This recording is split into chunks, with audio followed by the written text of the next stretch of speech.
Liver गड़बड़ हो गया है, डायलिसिस चल रहा है, किडनी गड़बड़ हो गई है, डॉक्टर बोल रहा है कि डायलिसिस करवाना पड़ेगा, तो बेलपत्री के पीछे की जो डांट होती है, जिसको आप लोग तोड़ के फेंक देते हैं, वो बेलपत्री के पीछे की जो डांट है, ये ब्रह्मा विष्णु महेश। समझ में आ रहा है आप लोगों को? बीच में जो डंडी दिख रही है आपको, इसके बीच में बड़ी पत्ती और दो पत्ती के बीच में जो खाली जगह है, ये खाली जो डंडी है, इसमें 33 कोटि देवी देवताओं का स्थान होता है। किसका स्थान है? 33 कोटि देवी देवताओं का। इसलिए बेलपत्र चढ़ाते समय बेलपत्र को इस जगह से पकड़कर समर्पित किया जाता है कि 33 कोटि देवी देवताओं का स्पर्श कर कर, ब्रह्मा विष्णु महेश का स्पर्श कर कर चढ़ाया जाता है। बेलपत्री के नीचे की जो डंडी होती है, ये 2 पत्ती से लेकर नीचे का जो भाग होता है, ये स्कंद पुराण कहती है, इसमें 64 योगनियां और मेरी माता पार्वती का संपूर्ण जितनी शक्तियां हैं, वो सारी शक्तियां इस डंडी के अंदर विराजमान होती हैं। इस डंडी के पीछे एक गोखरू होता है, जिसको माताएं तोड़ देती हैं। वो जो टूटा हुआ गोखरू रहता है, उसमें भगवान शंकर के प्रत्येक गण का भाव रहता है। इनका काम क्या रहता है? जब शरीर में किसी व्यक्ति के जीवन में जब दुख तकलीफ या रोग बढ़ता है, तो वो गोखरू जो नीचे का रहता है, वो टूटा हुआ गोखरू अशोक सुंदरी वाली जगह पर चढ़ाकर हफ्ते में 2 बार उसको चबा चबा कर अगर खा लिया जाए तो डायलिसिस की जरूरत नहीं पड़ती, डायलिसिस छूट जाता है, लीवर और किडनी काम करना प्रारंभ कर देते हैं। और अच्छे से सुन लेना, अभी की अभी घर जाकर शुगर की जांच करना, शुगर कितनी भी हाई जा रही होगी, बेलपत्री के नीचे का गोखरू टूटा हुआ अशोक सुंदरी पर चढ़ाकर खाकर 5 से 7 मिनट मुंह में रख लीजिए और उसके बाद शुगर की जांच कर लीजिए, शुगर लेवल में मिलना प्रारंभ हो जाएगा।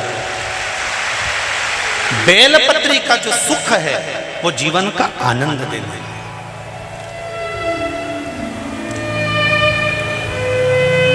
साधारण नहीं है बेलपत्र।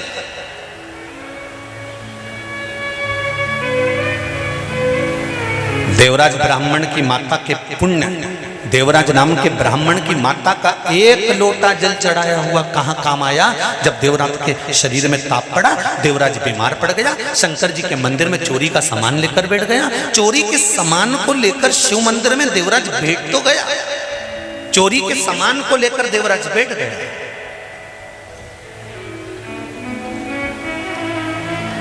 थोड़ी थोड़ी देर में हर हर महादेव कहा, देवराज को गुस्सा आया, मेरे शरीर में तपन हो रही है, मेरा सिर दर्द हो रहा है, मेरे शरीर में कष्ट हो रहा है, और ये हर हर महादेव कहने में लगा हुआ है। हम कई बार कहते हैं, जितने लोग आस्था चैनल पर कथा सुन रहे हैं, जितने लोग फेसबुक यूट्यूब पर कथा सुन रहे हैं, उनसे निवेदन है, अपनी टीवी का वॉल्यूम तेज कर कर सुना करो। कहा गुरुजी उससे क्या होगा? हम कहते हैं, घर का व्यक्ति अगर कथा नहीं भी सुन रहा है, उसकी श्रवण शक्ति में शिव महापुराण का एक शब्द भी चला गया ना, तो उसकी जिंदगी में कभी ना कभी तो काम आ ही जाएगा, कभी ना कभी काम आ जाएगा। जब घर में पैसे की कमी आती है, जब घर में धन की कमी आती है, पैसा नहीं रहता है, सारा की सारा पैसा कहीं चले जाता है, तब मेरी घर की जो माताएं होती हैं ना, पति इनके पास जाकर अगर धीरे से कह दे, छोरा धीरे से कह दे, माँ बहुत घाटा लग गया है, पैसा नहीं है, तो माँ तुरंत कहती है, काय को घबराए छोरा, काय घबराए? और माँ अंदर जाए और माँ ने एक डब्बे में थोड़ा सा पैसा छुपा कर रखा था, वो निकाल कर लाके दे देती है। वो माँ, वो पिता अपने बच्चों को दुखी नहीं देख सकते। माता पिता अपने बच्चों को दुखी नहीं देख सकते। उसी तरह तुम्हारा किया गया भजन, तुम्हारा किया गया कीर्तन, अगर वॉल्यूम तेज कर कर भी तुम शिव महापुराण की कथा सुन रहे हो तो तुम्हारे कानों में अगर कुछ चले गया है तो याद रखना, तुम्हारी श्रवण शक्ति में अगर थोड़ी सी भी शिव महापुराण की कथा चली गई है, जहां तक इस शिव महापुराण की आवाज जा रही है वहां तक अगर शंकर की कथा तुम्हारे कानों तक जा रही है, तुम भले शंकर को मानो मत मानो, तुम शिव के मंदिर जाओ मत जाओ, तुम नर्मदा जी नहाओ मत नहाओ, तुम शंकर के मंदिर में जाके एक लोटा पानी चढ़ाओ मत चढ़ाओ, पर तुम्हारे कानों में अगर शिव महापुराण की कथा का एक शब्द भी पहुंच गया है तो ये शब्द जब जैसे पैसा खत्म हो जाता है तो मां निकाल कर दे देती है। तुम्हारी सुनी हुई कथा जिस दिन तुम्हारे जीवन में दुख सामने आकर खड़ा हो जाएगा, उस दिन माता पिता देवाधिदेव महादेव और माता पार्वती तुम्हारे जीवन का सुख प्रदान करेंगे। तुमने श्रवण करा ना करा, तुमने लिया ना लिया, तुमने ग्रहण करा ना करा,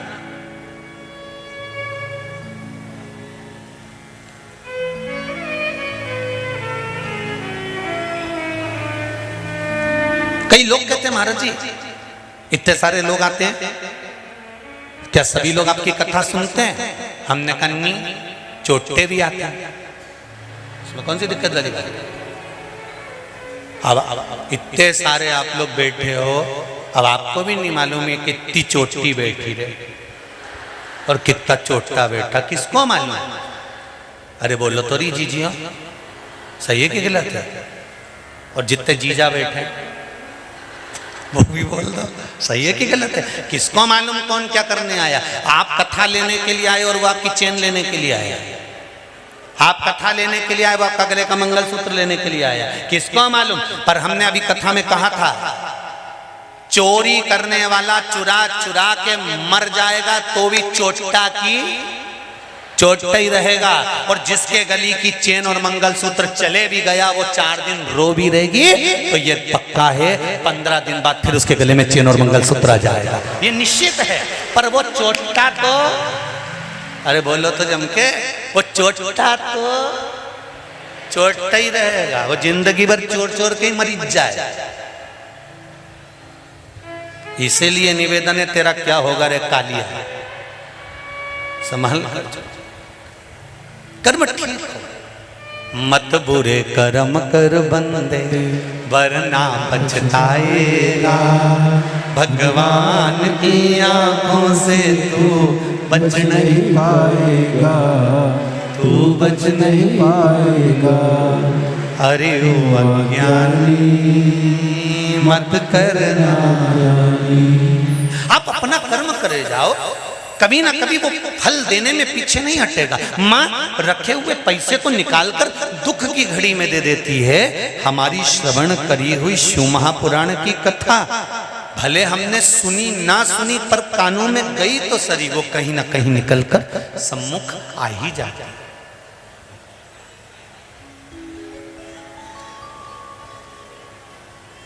देवराज बाहर निकला मंदिर से,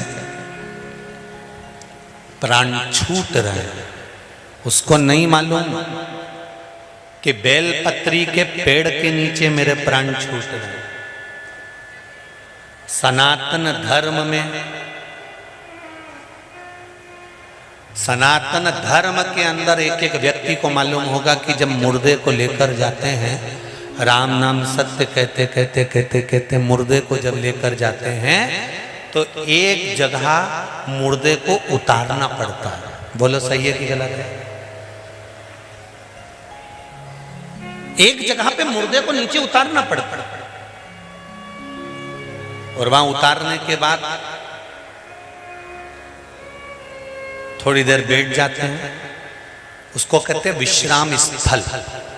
मुर्दे को जहां रखा जाता है, अर्थी को जहां रखा जाता है, विश्राम कराया, फिर वापस उठाया, शमशान में लेके चले गए, चिता बनाई, आग लगी। उस विश्राम स्थल को क्यों बनाया जाता था? वो विश्राम स्थल कब से बनना चालू हुआ? शिव महापुराण की कथा कहती है, देवराज मंदिर से बाहर निकला, बेलपत्री के पेड़ के नीचे बैठा था और उसको प्राण छूट गए। उसका ताप बढ़ गया, शरीर में रोग बढ़ गया, प्राण छूटने का समय आ गया। बेलपत्री के वृक्ष की छांव में देवराज के प्राण छूटे, इसलिए उसको यमराज बंदी बनाने के लिए नहीं आए, देवाधिदेव महादेव ने अपने गणों को भेजा, शंकर खुद उसको लेने के। ये हमारे सनातन धर्म की नींव है, ये हमारे सनातन धर्म का एक भाव है कि मुर्दे को लेकर जाते हैं, अर्थी को लेकर जाते हैं, तो एक जगह उतारते कहां थे, जहां पर बेलपत्री के पेड़ की छांव होती थी, अर्थी को वहां पर रख दिया जाता था, थोड़ी देर बैठ जाते थे। क्यों? क्योंकि अर्थी के ऊपर जो मुर्दा बंधा हुआ है, उस पर बेलपत्री के वृक्ष की जब छांव पड़ती है, तो उस जीव को ना तो पिंडदान की जरूरत होती है, ना तर्पण की जरूरत होती है, उसकी मुक्ति तो वहीं से हो जाती है। पिंड और तर्पण की जरूरत भी नहीं पड़ती, उसकी मुक्ति सहज हो जाती है। मात्र बेलपत्री के वृक्ष की छांव पड़ जाने पर उसकी मुक्ति सहज है।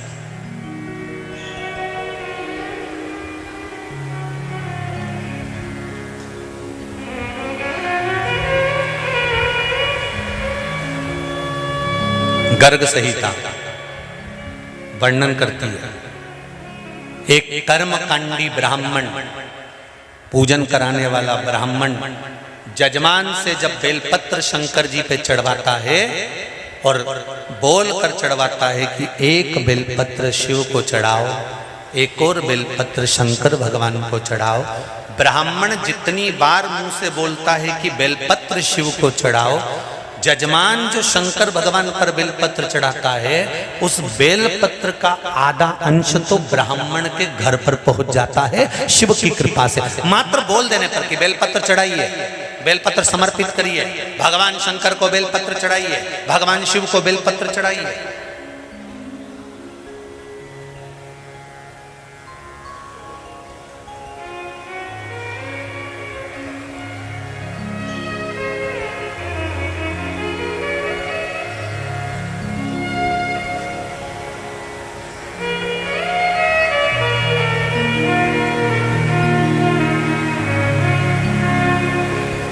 कृपा का फल।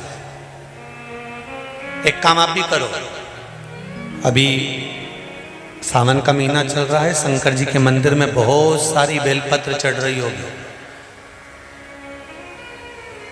चढ़े हुए निर्माल्य को ब्राह्मण देवता मंदिर से उठाकर विसर्जन में रख देते हैं। आप फ्री होकर जाओ, निर्माल्य में से सारी बेलपत्र उठाकर ले आओ, धोकर सुखाकर रख लो, उसका चूरा बनाकर रख लो। जब जब जीवन में अगर किसी को जरूरत पड़े कि शुगर और बीपी गड़बड़ हो रहा है, शंकर जी पे चढ़ी हुई बेलपत्र का वो चूरा आप किसी को भी गिफ्ट करना प्रारंभ कर दीजिए, उसके जीवन में स्वास्थ्य ठीक होना प्रारंभ हो जाएगा। थोड़ा सा तो हमको करना पड़ेगा। क्यों फेंके?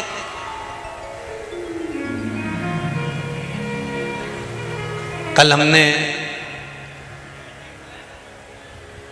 एक मैसेज में पढ़ा था, हरदा में एक संस्था तैयार हुई है। वो संस्था प्रत्येक शंकर जी के मंदिर में से निर्माल्य, उतरे हुए फूल पत्ती माला लेने के लिए जा रही है। केवल एक मिस कॉल करो और वो मंदिर पहुंच जाती है और निर्माल्य, चढ़ा हुआ बेलपत्र, फल फूल जो भी है वहाँ पर चढ़ा हुआ फूल आदि वो लेकर आ जाते हैं। फिर हमने फ़ोन लगाया यहीं से जहाँ हम ठहरे, उनका मैसेज तो हमारे पास में, हम जब जीतू भैया के घर पर बैठे हुए थे पटवारी जी के यहाँ, तब आ गया था। फिर हम वहाँ से गए, फिर जहाँ हम रघुवंशी जी के यहाँ ठहरे हैं वहाँ हमने उस पत्र को पढ़ा। तो फिर हमने फोन करा उनको कि बहुत बहुत साधुवाद है, आप इतने सारे निर्माल्य का करोगे क्या? तो कहा गुरुजी इस निर्माल्य की हम खाद तैयार करेंगे। रिसर्च वालों ने रिसर्च करा है कि बेलपत्री के पत्तों की जो खाद तैयार होती है, उस खाद से खेत में गमले में, बगीचे में जब डाली जाती है वो खाद, तो अलग से कोई यूरिया या खाद डालने की जरूरत नहीं पड़ती। बेलपत्री की खाद 2 साल तक जमीन को उर्वरकता प्रदान करती रहती है। बेलपत्री की खाद में इतना बल है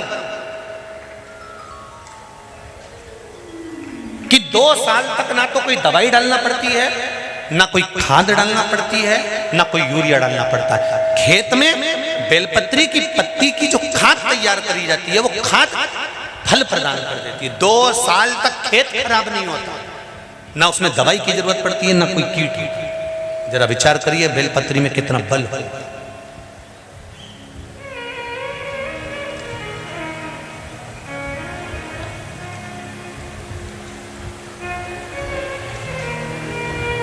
अब हम थोड़ा सा करें, शिव मंदिर में जाना, देवराज ब्राह्मण के प्राण बेलपत्री के पेड़ के नीचे छूट रहे हैं, प्राण छूटे देवराज के और शंकर भगवान उसको नंदी पर बिठा कर लेकर जा रहे हैं। जरा विचार करना, दिन भर चोरी करता था, दिन भर कपट करता था, दिन भर बेईमानी करता था, दिन भर प्रपंच करता था, दिन भर गलत काम करता था, उसके बाद भी उसके प्राण लेने के लिए कोई दूसरा नहीं आया। मेरा देव अधिदेव महादेव आया, नंदी पर बिठाया और लेकर चल दिया। देवराज के मन में यह बात खल गई। देवराज ने पूछ लिया, मैं पापी हूं, मैंने चोरी करी है, मैंने लोगों का धन चुराया, उनकी आंख में आंसू आए, मेरे कारण किसी का दिल दुखा है, मेरे कारण किसी का हृदय दुखा है।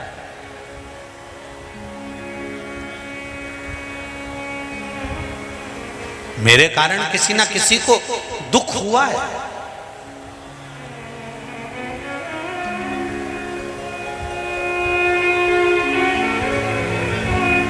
मेरे कारण किसी ना किसी को तकलीफ हुई है। तो देवराज कहते हैं कि जब मेरे कारण किसी को दुख हुआ तो मैं शंकर भगवान के धाम कैसे जा सकता हूं? अरे भाई, जो जीते जी भगवान के मंदिर चले जाता है, जो जीते जी शिवालय चले जाता है, जो जीते जी शंकर भगवान के मंदिर में चले जाता है, जब तक भगवान के पट खुले हैं आप शंकर के मंदिर जाते रहो। जब तक भगवान का द्वार खुला है आप भगवान के द्वार जाते रहो।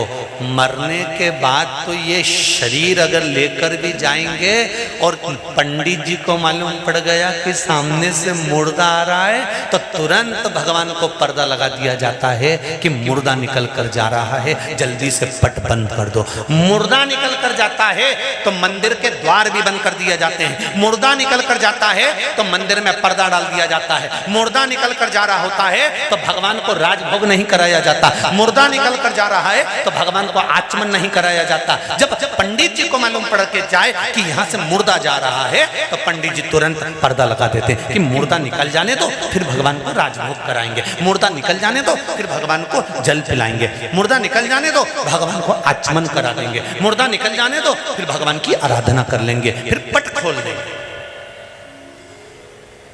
भगवान समझा रहा है कि जीते जी मेरे मंदिर में आ, मेरा दरवाजा खुला है, तब तू मेरे मंदिर में प्रवेश कर जा। अगर पृथ्वी पर रहकर मेरा दरवाजा खुला हुआ है और तू मेरे मंदिर में नहीं आ सकता तो तेरे मरने के बाद जब तू बैकुंठ में जाएगा और दरवाजा बजाएगा, दरवाजा खोलो, मैंने पृथ्वी पे जाके खूब पुण्य करा, मैं पृथ्वी पर जन्म लिया था, मैं तो खुद इंदौर में ही रहता था। तो भगवान भी कहेगा इंदौर में रहता था तो कथा सुनने गया सावन का महीना में? नहीं गया। क्यों नहीं गया? पानी तेज एरिया था। अच्छा, तो भगवान ने कहा मैंने शरीर मिट्टी का बनाया था कि पानी की बूंद डले और तू गलीज जाए? नहीं। तो फिर क्यों नहीं गया? भुट्टा का भजिया बना के खाई लिया।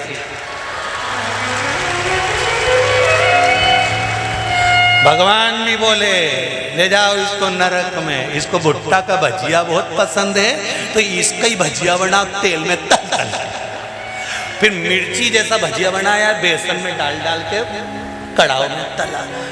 2 क्षण निकालकर भगवान की कथा में नहीं गया, 2 क्षण निकालकर भगवान के मंदिर नहीं गया। सारी दुनिया के लोग एक लोटा पानी चढ़ाने शंकर के मंदिर जाते रहे, ये दुकान पर बैठा बैठा हंसता रहा, इनको ढोंग समझता रहा, प्रपंच समझता रहा, इनको देख देख कर हंसता रहा। अरे ये तो सब पागल हो गए रे सियोर वाला के चक्कर में, वो तो पगला मिला और इनको भी पगली बना दिया। बता, इसके ऊपर हंसता रहा, इनको ढोंग समझता रहा, प्रपंच समझता रहा। जब देखो जब कमेंट्स पर कमेंट्स करता रहा, जब देखो जब आड़ा टेढ़ा बोलता रहा, तो शंकर भगवान भी बोले कि इसको भी ले जाके कहीं नरक में पटक दो।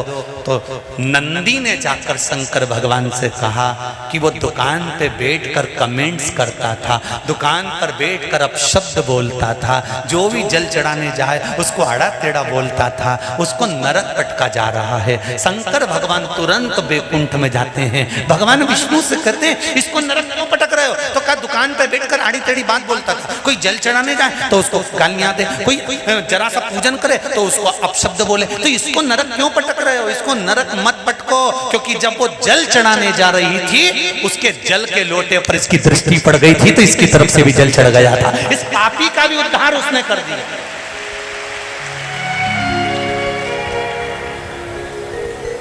इस पापी से पापी जीव का भी उद्धार उसने कर दिया।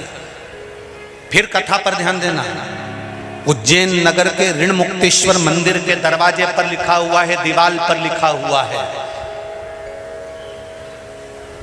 सारी पुराण 7 पीढ़ी तारती है, पर उज्जैन के ऋण मुक्तेश्वर मंदिर की दीवार पर लिखा है शिव महापुराण 71 पीढ़ी को तारती है। एक पीढ़ी तारने वाली नहीं है शिव महापुराण की कथा। आप कथा सुनकर जिस गाड़ी से जाओगे, आप कथा सुनकर जिस रास्ते से जाओगे, आप कथा सुनकर जहां से निकल कर जाओगे, वो कथा का रसतत्व तुम्हारी शरीर में, तुम्हारे शरीर में बना रहेगा। रोमावली से वो तरंगे निकलती रहेगी, ना जाने कितने जीवों का कल्याण कर दे। तुम्हारी तप साधना साधारण नहीं है भाई।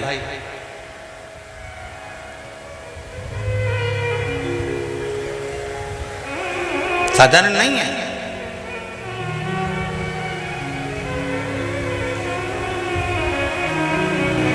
मेरे भोले तेरा सहारा है, मेरी नैया का तो किनारा है, मेरी नैया का तो किनारा है। महाराज शिव कथा कह रही है। देवराज कहता है मैंने तो पाप पर पाप करा है और आप मुझे कैलाश धाम ले जा रहे हो? ऐसा कौन सा पुण्य मैंने करा? कौन सा पुण्य करा?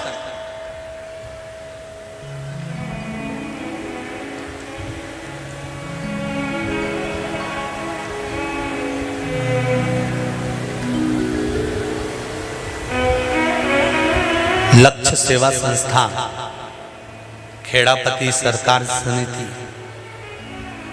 कथा को करवा रही है, तो हमने वो संजय कामले जी को भी बोला था और भरत जी को भी बोला था कि कथा के पंडाल में अगर एक एक कार्यकर्ता, अभी तक इन्होंने जो भी कार्य करा होगा वो कहीं कहीं करा होगा, पर इस शिव महापुराण के पंडाल में, इस शिव महापुराण की कथा में अगर एक छोटा सा छोटा कार्यकर्ता भी कार्य कर रहा है, वो तारीख लिख ले कि मैंने शंकर के चरणों में 7 दिन सेवा दी है, उसका अंदाजा लगा कर रखना कि 3 महीने में मेरा महादेव उनको क्या क्या दे सकता है। ये लिख कर रखना।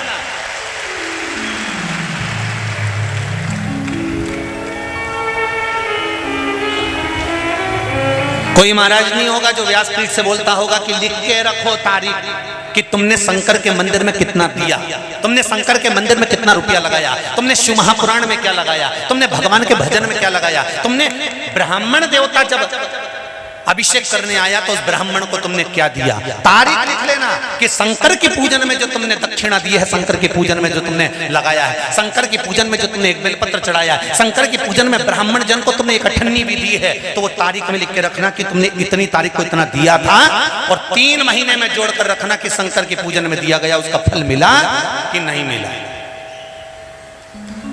उसका फल कितना प्राप्त होता, उसका कितना सुख होता।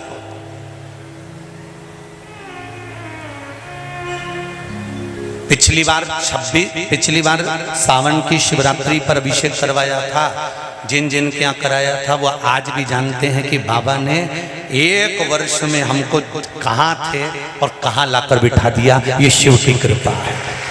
जिसने अभिषेक करा था वो अपने दिल पर हाथ रखकर बोले कि बाबा ने कहाँ से कहाँ लाकर बिठा दिया।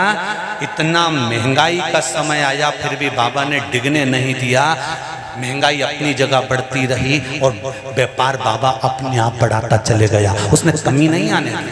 और अभी फिर सावन के महीने का 26 तारीख को शिवरात्रि है सावन की, और ये ब्राह्मण जन सब यहाँ बैठकर ऑनलाइन, कई उज्जैन के भी ब्राह्मण आ रहे हैं, नागदा के भी आ रहे हैं, भोपाल के भी आ रहे हैं, सब ब्राह्मण यहाँ बैठकर ऑनलाइन आपको शिवरात्रि के दिन शाम को आस्था चैनल पर 7 बजे से 8 बजे तक पूरा विश्व भगवान शंकर का पार्थिव शिवलिंग का निर्माण करेगा और उसकी पूजन करेगा। जब इतने लोग एक साथ मिलकर प्रार्थना करेंगे तो मेरा विश्वास है कि सनातन धर्म फिर जागेगा और मेरे देश का कल्याण। धर्म की अधर्म का, प्राणियों में और विश्व का कब होगा?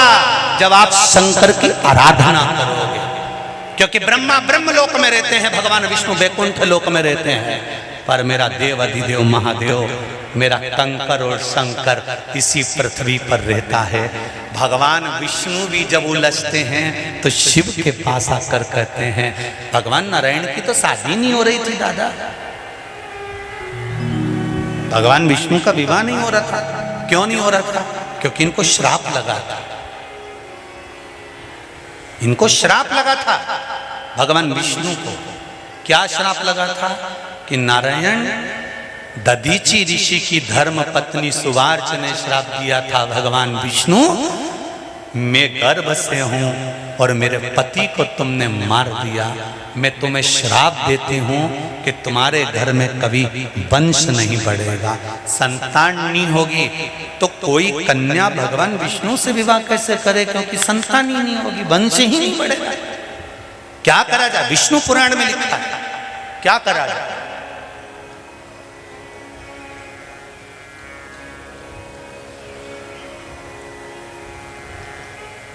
और लक्ष्मी जी की माता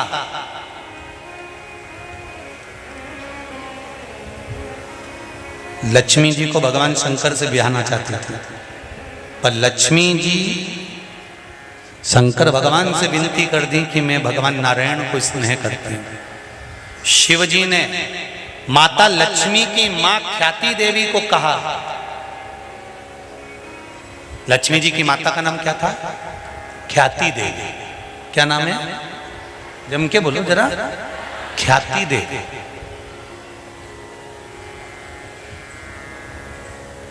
ख्याति देवी, ख्याति देवी से कहा कि ख्याति आप लक्ष्मी जी का विवाह भगवान विष्णु के साथ कर दो। शिव जी का कहना माना, विवाह भगवान विष्णु के साथ में कर दिया। भगवान विष्णु और लक्ष्मी का विवाह हो गया। एक बार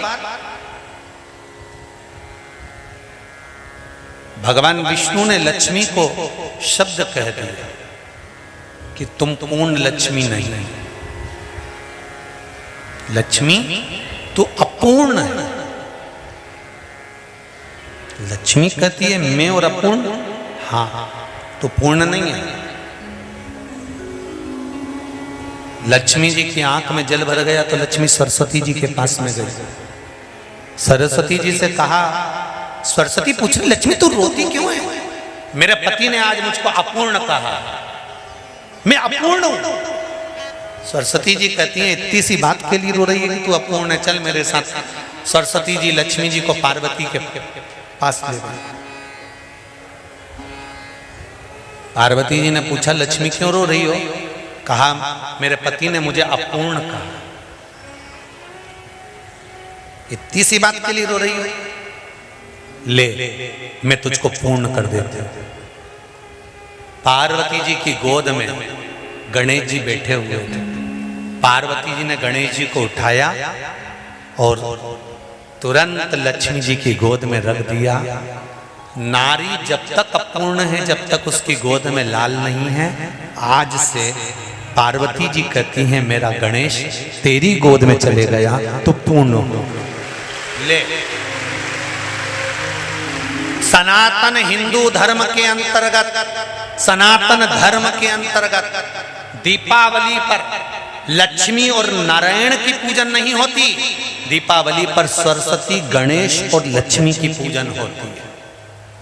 आपके घर के बच्चे आपसे प्रश्न करेंगे माँ जब लक्ष्मी जी भगवान विष्णु के साथ में रहती है तो दिवाली पर गणेश लक्ष्मी की पूजन क्यों होती है, सरस्वती की पूजन क्यों होती है? तो हमें अपने बच्चों को बताना पड़ेगा कि लक्ष्मी जी अपूर्ण थी, सरस्वती मैया उनको पार्वती के पास लेकर गई, इसलिए सरस्वती की पूजा दिवाली पर होती है। गणेश जी लक्ष्मी की गोदी में बैठे थे, इसलिए लक्ष्मी और गणेश की पूजन होती है। संसार का प्रत्येक व्यक्ति पूर्ण लक्ष्मी चाहता है, इसलिए दिवाली पर गणेश और लक्ष्मी की पूजन करना पड़ती है, जिससे हमारे घर में पूर्ण लक्ष्मी भरी जाए।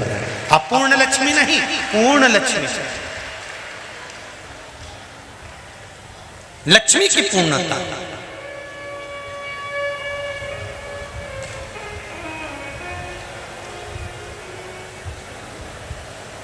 कई लोग भगवान विष्णु के मंदिर में जाते हैं, भगवान के मंदिर में जाते हैं, कई लोगों को तो मांगना भी नहीं आता। भगवान नारायण के मंदिर में जाकर हाथ जोड़कर खड़े हो जाते हैं, भगवान से डायरेक्ट कह देते हैं लक्ष्मी दे दो। भगवान को बुरा नहीं लगता होगा? पति बैठा सोफे पे, पत्नी बैठी उसके पास में, और पड़ोसी आकर के दे कमला दे दे। अरे बुरा लगेगा कि नहीं लगेगा? तो डायरेक्ट मंदिर में जाकर तुम एक ही बात कहते हो भगवान लक्ष्मी दे दो। भगवान के कभी मुझे नहीं मांगा, जब देखो जब लक्ष्मी मांगने आती है, जब देखो जब लक्ष्मी को मांगने आती है। जरा सोचो तो सही, मांगने से पहले भगवान के मंदिर में जाकर हमें डायरेक्ट नहीं कहना कि लक्ष्मी दे दो। भगवान के मंदिर में जाकर कहना हे नारायण, हे प्रभु, हे मेरे भगवान, हमारी माँ माता लक्ष्मी घर से रुष्ट होकर चली गई है, मेरे घर से मेरी माँ चली गई है। नारायण मेरी माता को घर में लेकर आइए ना, तब भगवान कहेगा जाओ लक्ष्मी इसके घर में जाओ। तुम डायरेक्ट जाकर कहते हो लक्ष्मी दे दो। हमारा संबोधन भी तो देखा जाए।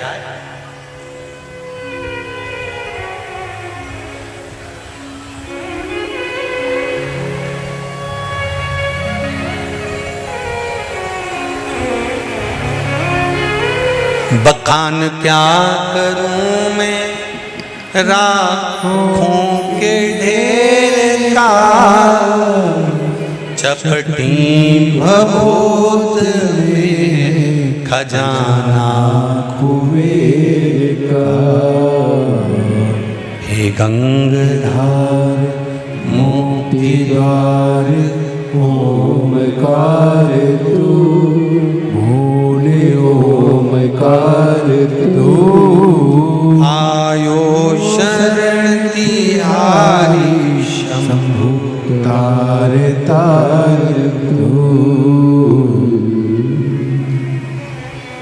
तेरी कृपा बिना नहीं ले एक भी अणु, लेते हैं श्वास तेरी कृपा से तनो तनो। 21,600 श्वास मनुष्य के शरीर से प्रतिदिन निकल रही है, ये शिव की कृपा से निकल रही है। जब तक श्वास चल रही है तब तक शरीर है, और जिस दिन श्वास निकलना बंद हो गई, शिव निकलना बंद हो गया, उस दिन शव बन जाएगा। श्वास गई शव बन गया।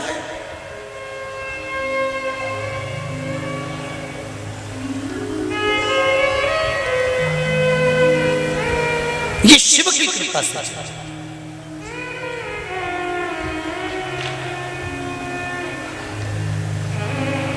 समस्या कितनी भी बड़ी विकट हो, शंकर को याद करो, वो निकट मिले, पास में।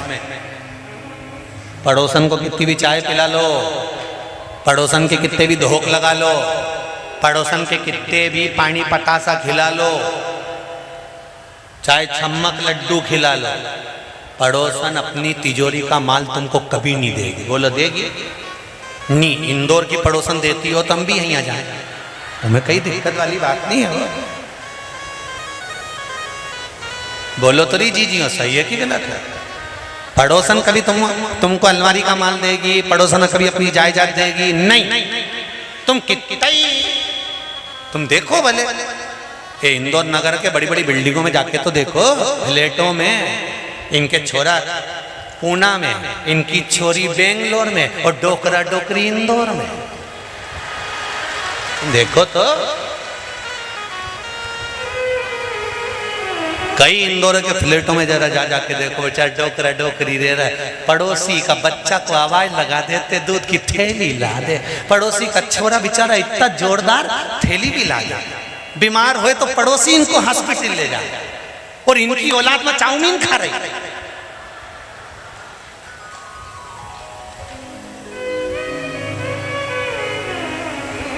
पड़ोसी के छोरे से कहेगी तो हॉस्पिटल ले जाए, पड़ोसी का छोरा इनको दूध की थैली ला दे, पड़ोसी का छोरा इनके मेहमान को छोड़िया, पड़ोसी का छोरा इनका सारा काम कर दे। तो हमारा निवेदन है, तुम्हारा छोरा पूना में, बेटी बेंगलोर में, तुम दोनों की प्रॉपर्टी कई काम की, जब पड़ोसी का छोरा सब काम करे तो लिख दे, दे दी। इतना कह दो नहीं कि पड़ोसी के छोरे को दे दे, फिर तो तबेला हो जाए मुंडा भगोना। मरती मर जाऊंगी पर जायदाद तो मारा नाती के, मारा पोता की दूंगी, और काम बेचारे पड़ोसी के छोरा से करवा। कभी एक सोना की अंगूठी तक नहीं दिया पड़ोसी की छोरा, और वक्त पड़ा तो हॉस्पिटल में लेके वो भागा।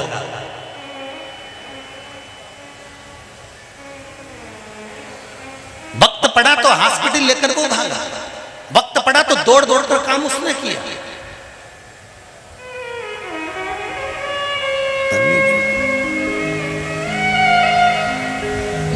अरे वाह वारी दुनिया, मतलब की दुनिया किसी का कोई नहीं, संसार में कोई किसी का नहीं, बस मतलब का जमाना है, मतलब की दुनिया है, पूछे से तो हो।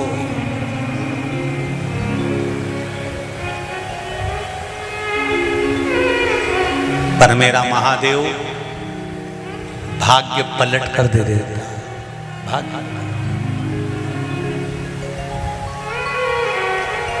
जितना जिसके भाग्य में होता हो,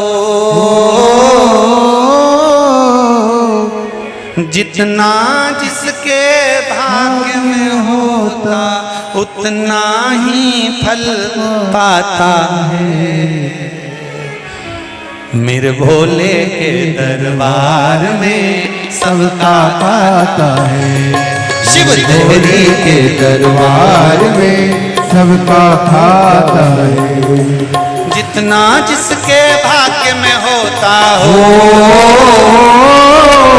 जितना जिसके भाग्य में होता उतना ही फल पाता।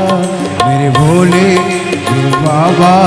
मेरे बाबा के दरबार में सबका खाता है। शिव लहरी के दरबार में सबका खाता है।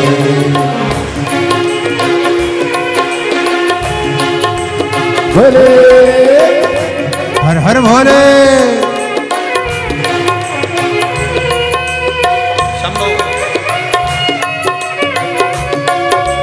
जय हो।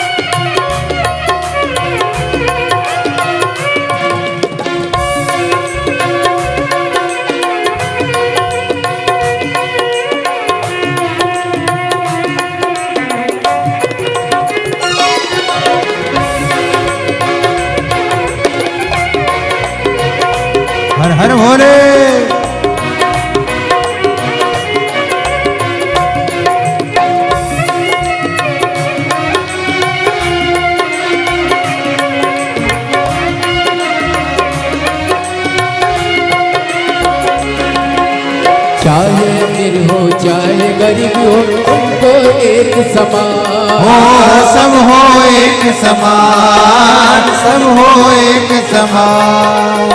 चाहे अमीर हो चाहे गरीब हो उनको एक समान हो उनको एक समान, उनको एक समान। सबकी बिगड़ी ओही बनाए हो सबके बिगड़े भोए बनाए हम सबके भगवान। मेरे बाबा के दरबार में सबका खाता है, मेरे बाबा के दरबार में सबका खाता है। जितना जिसके भाग्य में लिखा हो, जितना जिसके भाग्य में लिखना उतना ही पाता है। मेरे भोले के दरबार में सबका खाता है, मेरे भोले के दरबार में सबका खाता है। हर हर भोले।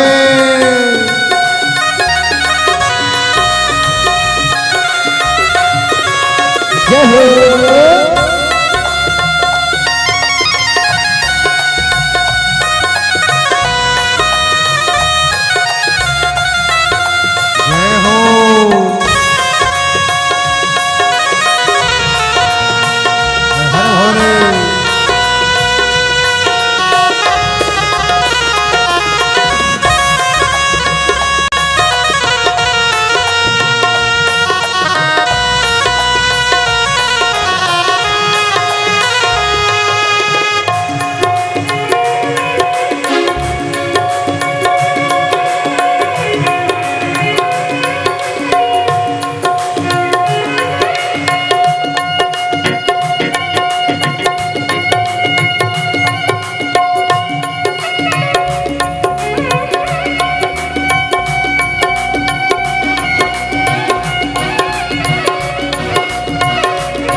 धर्म किए जा धन की चिंता मत कर तू इंसान, ओ मत कर तो इंसान, ओ मत कर तो इंसान।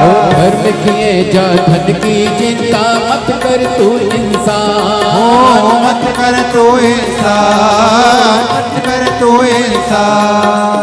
जैसा तेरा कर्म है वैसा हो, जैसा तेरा कर्म है वैसा फल देता भगवान। मेरे बाबा के मैं हो मेरे भोले के दरबार में सबका खाता है, शिव लहरी के दरबार में सबका खाता है। मेरे जितना भोले जिसके भाग्य में होता सबका खाता है, मेरे भोले के दरबार में सबका खाता है। बड़े आनंद से दोनों हाथों से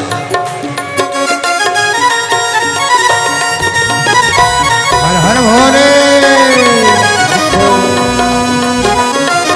शंकर भगवान की जय।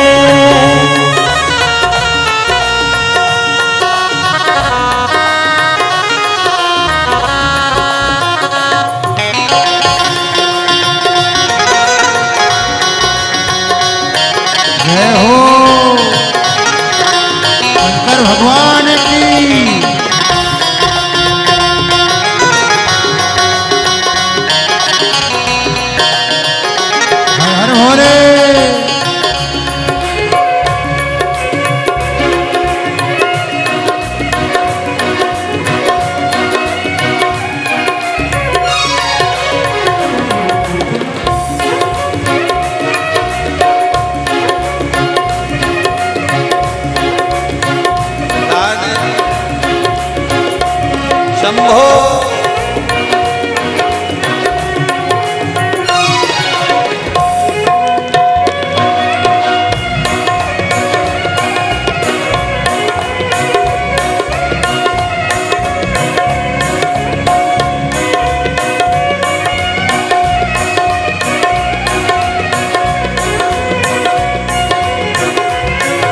समझ ले मानो तू है 2 दिन का मेहमान। 2 दिन का मेहमान, 2 दिन का मेहमान। देख समझ ले मानो तू है 2 दिन का मेहमान। 2 दिन का मेहमान, 2 दिन का मेहमान।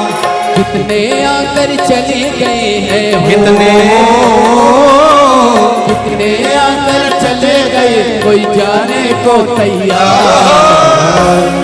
मेरे भोले जय हो भोले के बबलहरी, मेरे भोले के दरबार में सबका खाता है। शिवलहरी के दरबार में सबका खाता है। जितना जिसके भाग्य में होता हो, जितना जिसके भाग्य में होता उतना ही फल पाता है। मेरे बाबा मेरे भोले, मेरे भोले मेरे बाबा के दरबार में सबका खाता है। मेरे बाबा के दरबार में सबका खाता है। शिवलहरी के दरबार में सबका खाता है। शिवलहरी के दरबार में सबका खाता है। चाहे अमीर हो चाहे गरीब हो सब है एक समान। सब है एक समान, सब है एक समान। चाहे अमीर हो चाहे गरीब हो सब है एक समान। सब है एक समान, सब है एक समान। सबकी बिगड़ी ओही बनाए हो, सबकी बिगड़ी ओही बनाए हम सबके भगवान। मेरे भोले जय हो मेरे भोले शिवलहरी, मेरे बाबा के दरबार में सबका खाता है। मेरे बाबा के दरबार में सबका खाता है। भोले बाबा के दरबार में सबका खाता है। शिवलहरी के दरबार में सबका खाता है। जितना जिसके भाग्य में होता हो। सुन लो इंदौर वालों जरा अच्छे से सुन लेना। तीनों डूम वाले आस्था वालों तीनों डूम के फोटो दिखाना रे बाबा हो, ये अड़ोसन पड़ोसनों को भी दिखाते रहना दोनों हाथों से। जितना जिसके भाग्य में होता हो, जितना जिसके भाग्य में होता हो, जितना जिसके भाग्य में होता उतना ही फल।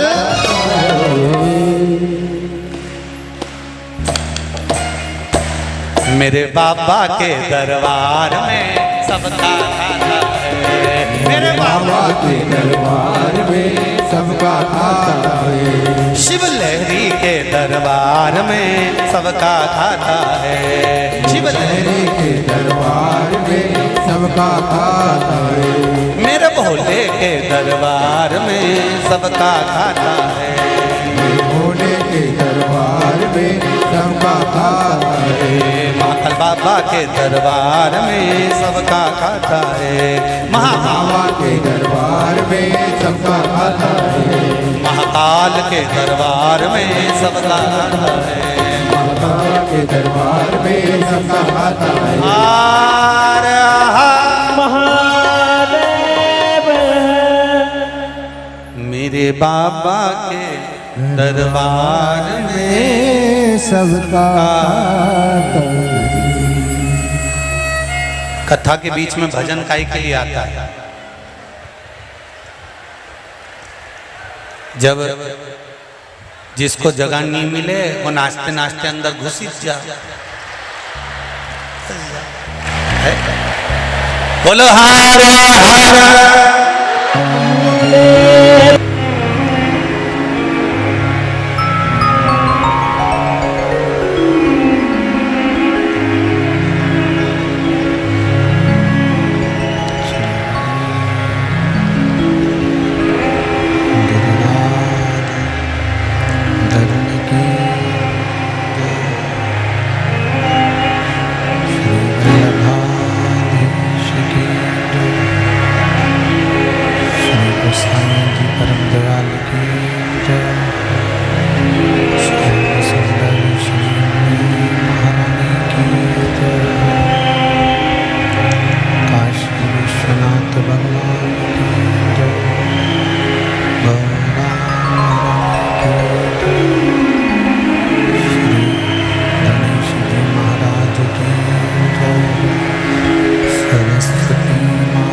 तो सद्गुरुदेव गौ माता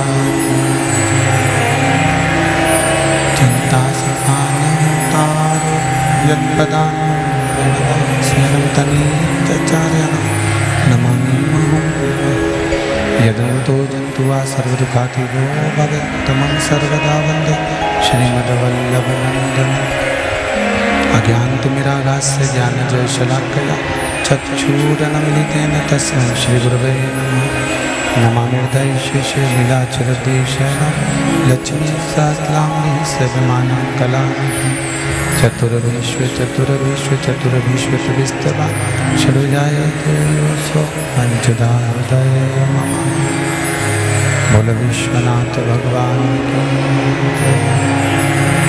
महाकाल राजा की ओंकारेश्वर भगवान की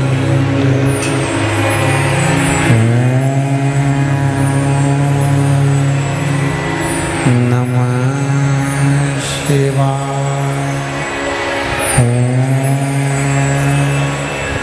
नमः शिवाय नमः शिवाय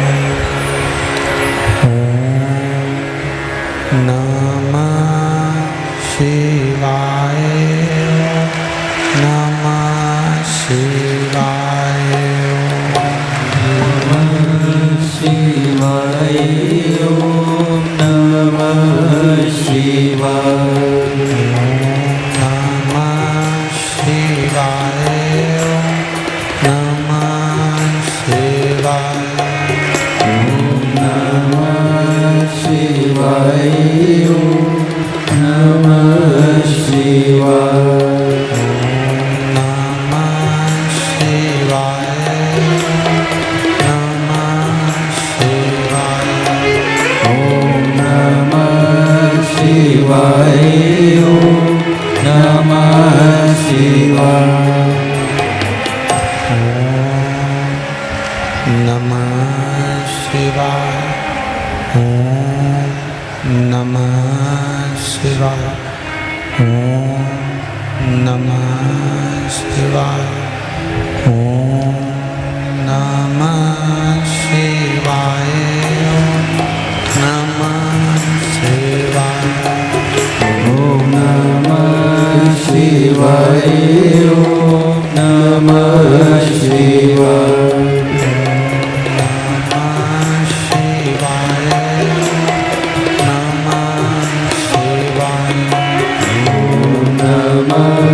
शिवाय ओम नमः शिवाय भोला नमः शिवाय गोरा नमः शिवाय भोला नमः शिवाय गोरा नमः शिवाय भोला नमः शिवाय गोरा नमः शिवाय भोला नमः शिवाय गोरा नमः शिवाय नमः शिवाय नमः शिवाय शिवाय ओम नमः शिवाय नमः शिवाय नमः शिवाय नमः शिवाय ओम नमः शिवाय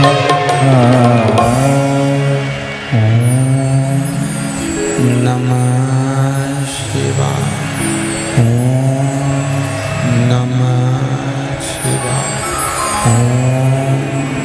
नमः शिवाय विश्वनाथ भगवान की जय महाकालेश्वर भगवान की ओंकारेश्वर भगवान की कुबेरेश्वर महादेव की जय हर हर महादेव हर हर महादेव हर हर महादेव काशी विश्वनाथ ओगरदानी त्रिकालदर्शी कैलाशी अविनाशी भगवान शिव, जिनकी पुनीत पावन शिव महापुराण की कथा संपूर्ण विश्व के कल्याण हेतु, संपूर्ण जगत के कल्याण हेतु श्रवण करने का सौभाग्य बाबा देवादिदेव महादेव की कृपा से प्राप्त हुआ है।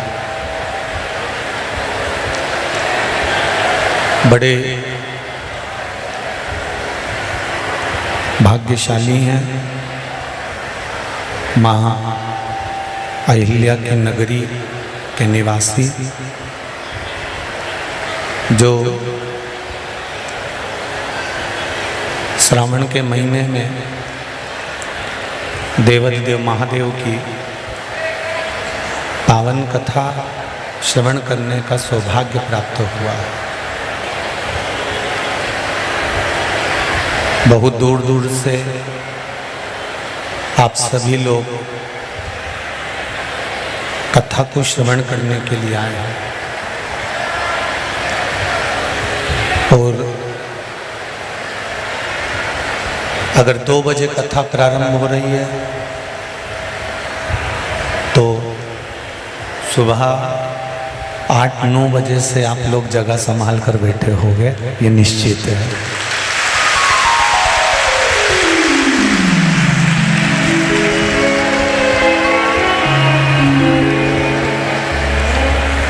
बरसता हुआ पानी 7 दिन, अभी शिव पुराण चालू नहीं हुई थी, उसके पहले इतना पानी नहीं गिर रहा होगा, पर कल से महाकाल बाबा भी पूरी सावन की बरसात प्रारंभ करा है और पूरी परीक्षा लेगा।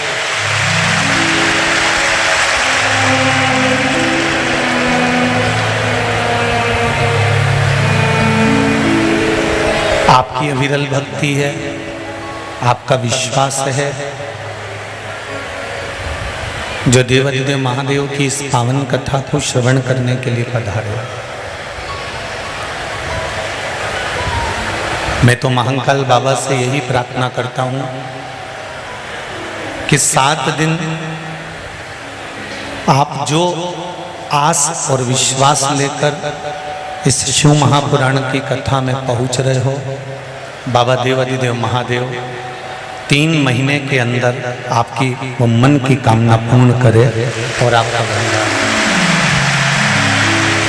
शंभु शरणे पड़ी मांगू घड़ी रे घड़ी, दुख काटो दया करी न दर्शन आपको, दया करी न दर्शन आपको।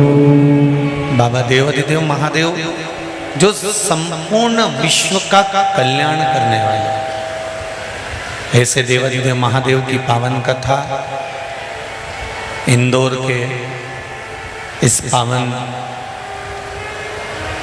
क्षेत्र में श्री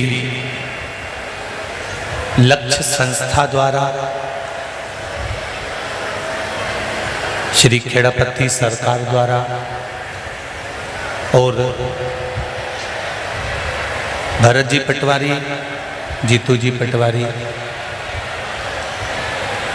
के अथक सुंदर प्रयास से ये पावन शिव महापुराण की कथा श्रवण करने का सौभाग्य मिला।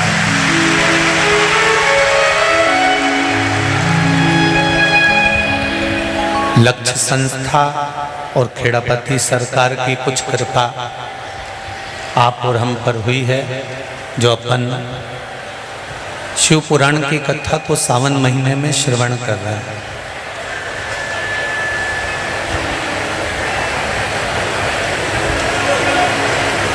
एक एक देवराज नामक का ब्राह्मण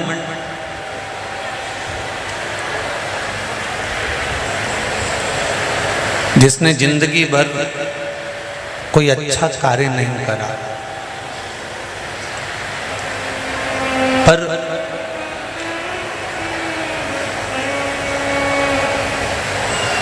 उसकी माता ने एक पुण्य का कार्य किया था। शिव महापुराण का यह महत्तम वर्णन करता है कि देवराज की माता प्रतिदिन शिवजी के मंदिर जाती थी और एक लोटा जल समर्पित करती थी।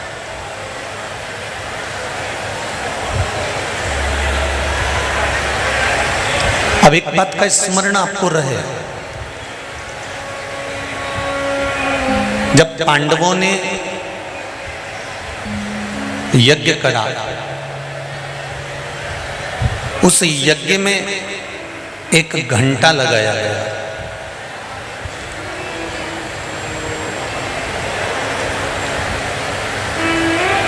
पहले के यज्ञ का एक नियम था कि यज्ञ में घंटा लगता था और जब यज्ञ की पूर्णाहुति होती थी तो वो घंटा अपने आप बज जाता था, उसको बजाया नहीं जाता था, उसको बजाने की जरूरत नहीं पड़ती थी, वो घंटा अपने आप बज जाता था।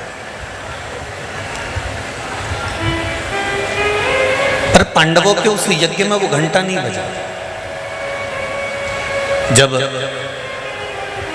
पांडवों के यज्ञ में वो घंटा नहीं बजा, तब पांडवों ने गुरुजी से जाकर कहा, गुरुदेव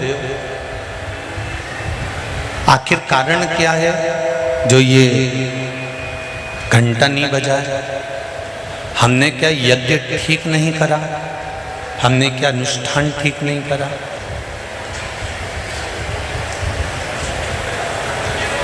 कभी कभी ऐसा हो जाता है। आपने किसी को पशुपति व्रत के बारे में बताया, आपने किसी को कोई उपाय बताया कि तू ये कर ले, और उसने वो करा और उसका काम हो गया, और तुम वो उपाय 4 बार कर चुकी तो तुम्हारा काम नहीं हुआ। कभी कभी होता है ऐसा, ऐसा नहीं है कि नहीं होता। उसका कारण क्या होता है? मन में विश्वास की जागरूकता।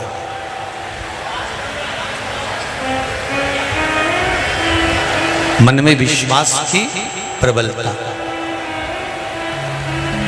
जिसको आपने बताया उसने आपकी वाणी पर विश्वास कर लिया, और विश्वास करने के बाद उसने वो उपाय कर लिया। पर हो सकता है हम मंदिर जा रहे हों, हम देवालय जा रहे हों, हम नर्मदा जी के घाट जा रहे हों, हम प्रयागराज जा रहे हों, हम भगवान के मंदिर पहुंच रहे हों, उसके बाद भी हमारे भीतर इतना विश्वास जागृत नहीं हुआ। मैंने तेरे ही भरोसे, ओ बाबा तेरे ही भरोसे, हवा बिच उड़ती जावांगी, बाबा डोर हथो छड़नी ना में कटी जावांगी। भोले मैं तेरी पतंग, ओ शंभू मैं तेरी पतंग, हवा बिच उड़ती जावांगी, बाबा डोर हथो छड़ी नाम कटी जावांगी। हमारा विश्वास, हमारी दृढ़ता, हमारा भरोसा प्रबल होना चाहिए।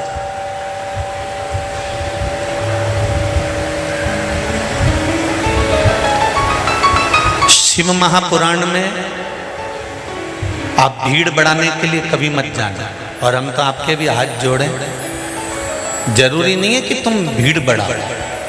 शिव महापुराण की कथा में जितनी देर तुम बैठो उतनी देर तुम ये विश्वास मानकर बैठना कि मैं बैठी हूं बाबा के चरणों में, तो ये मेरा विश्वास है कि शंकर भी मेरे कार्य सिद्ध करने के लिए मेरे घर तक पहुंचे।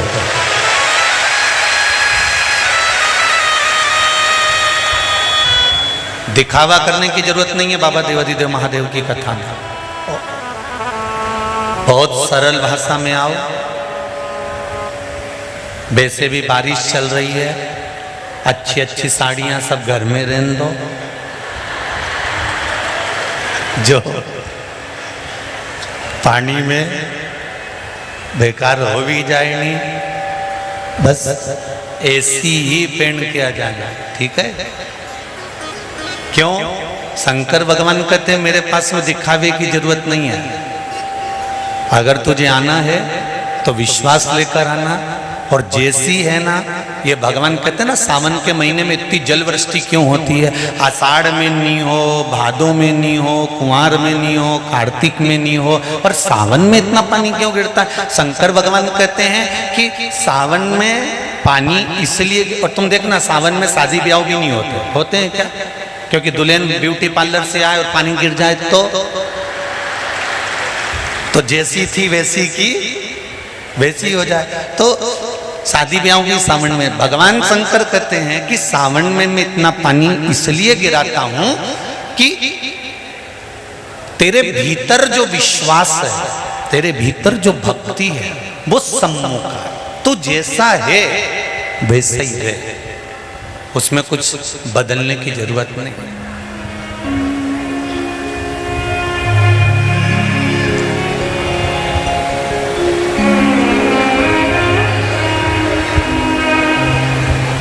हम बहुत सारा चंदन लगा लें, माला वाला पहन लें, और शंकर जी के बहुत बड़े भगत बन के बैठ जाएं, तो भगवान शंकर कहते हैं ऐसे भगत बनने से कुछ नहीं होगा।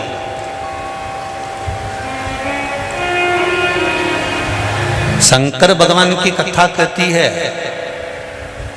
तू तेरे घर से निकल कर आ, विश्वास लेकर चल, एक लोटा जल तेरे घर से जब तू लेकर चले तो ये विश्वास लेकर चलना कि मेरे घर की पूरी टेंशन, पूरी चिंता, पूरी समस्या, पूरा दुख मैं बाबा को समर्पित करने के लिए जा रही हूं। उसका है तो उसको देने के लिए जा रही हूं।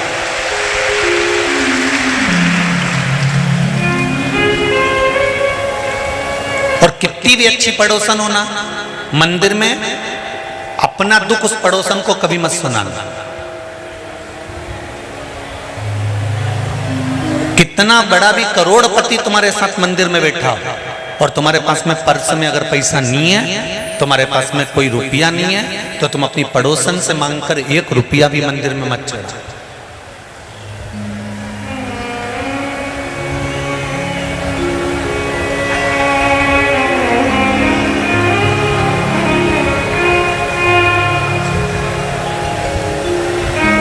भगवान के दरवाजे पर जाओ और पड़ोसन से 10 रुपए मांग कर आरती में चढ़ाओ, या भगवान की गुल्लक में चढ़ाओ, या भगवान के चरणों में चढ़ाओ, तो भगवान को बुरा लगता है। बोलो सही है कि गलत है?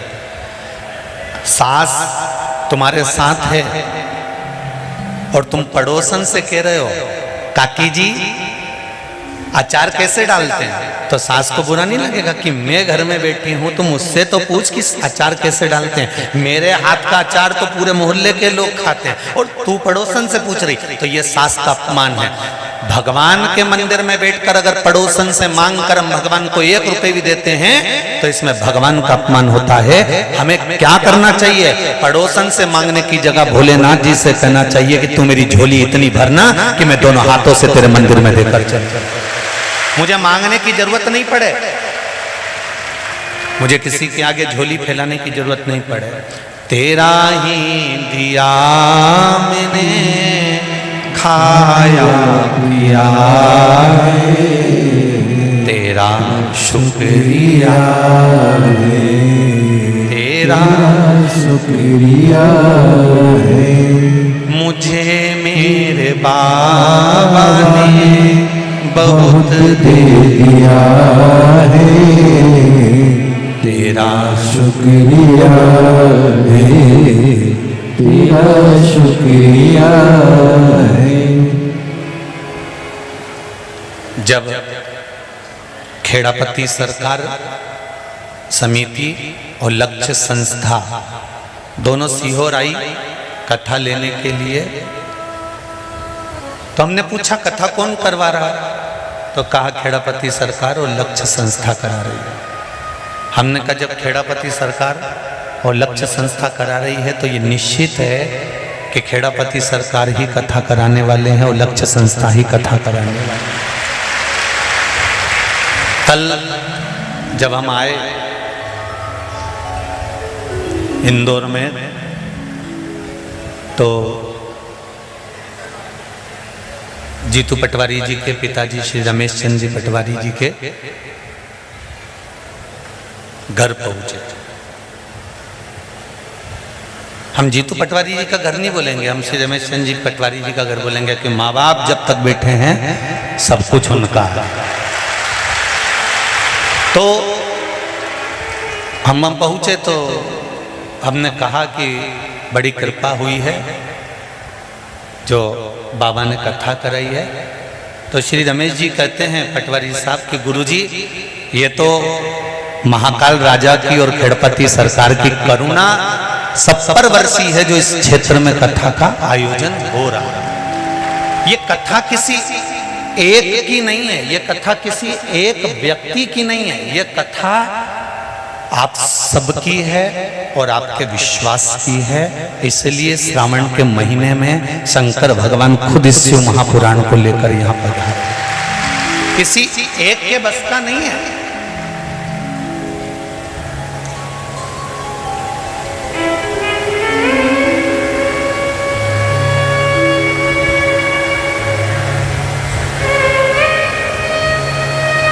मंदिर का जब घंटा नहीं बजा, मंदिर का जब घंटा नहीं बजा तब पांडवों ने पूछा हमारी सेवा में कोई कमी रह गई है क्या,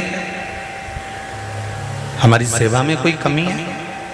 कहा यज्ञ तो ब्राह्मणों ने पूर्ण करवाया। कर्मकांडी ब्राह्मण जब कोई पूजन कराने बैठता है तो अपने दिल से, अपने चित्त से, अपने मन से, अपने भाव से भगवान को रिझाकर पूर्ण पूजन कराता है। और हमेशा जजमान के हित के लिए जितना कर सकता है एक ब्राह्मण, एक कर्मकांडी ब्राह्मण उतना करता है। दुनिया के लोग अपने घर में दिवाली की पूजन करते हैं, पर ब्राह्मण अपने घर की दिवाली को छोड़कर जजमान के घर में दिवाली पूजन करने जाता है कि इनका भंडार भरा रहा है। इनका भंडार भरा रहेगा तो ये संपूर्ण विश्व का भंडार का आनंद भरते रहेंगे। इसलिए एक कर्मकांडी ब्राह्मण अपना पूर्ण आशीर्वाद, पूर्ण आनंद देता है।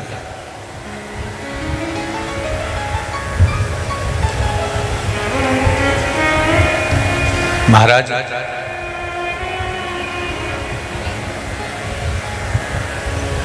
शिव कथा कह रही है, घंटा नहीं बजा। जब घंटा नहीं बजा, ब्राह्मणों ने कहा कि हमने यज्ञ पूरा करवा दिया, हमने यज्ञ अच्छा करवा दिया, पर दो तरह का यज्ञ होता है। एक यज्ञ में सांकल्य दी जाती है, दूसरे यज्ञ में जो तुमने पूरे नगर में डोंडी पिटवाई की भंडारा भंडारा भंडारा भंडारा, और कोई भोजन करने से वंचित रह जाए, कोई भोजन करने से वंचित है, जरूर कोई भूखा रह गया है। पता करो कि कौन भूखा रहा। सेवकों को भेजा, नकुल, सहदेव, अर्जुन, भीम सब गए। तब पता करा कि एक बूढ़ा व्यक्ति अपने झोपड़े में बैठा हुआ है, और झोपड़े में बैठा हुआ वो बूढ़ा व्यक्ति कह रहा है कि मैं भंडारे का भोजन ग्रहण करने नहीं जाऊंगा। सबने हाथ जोड़े, नमन करा, प्रणाम करा कि क्यों भोजन करने नहीं जाओगे। तो कहा 108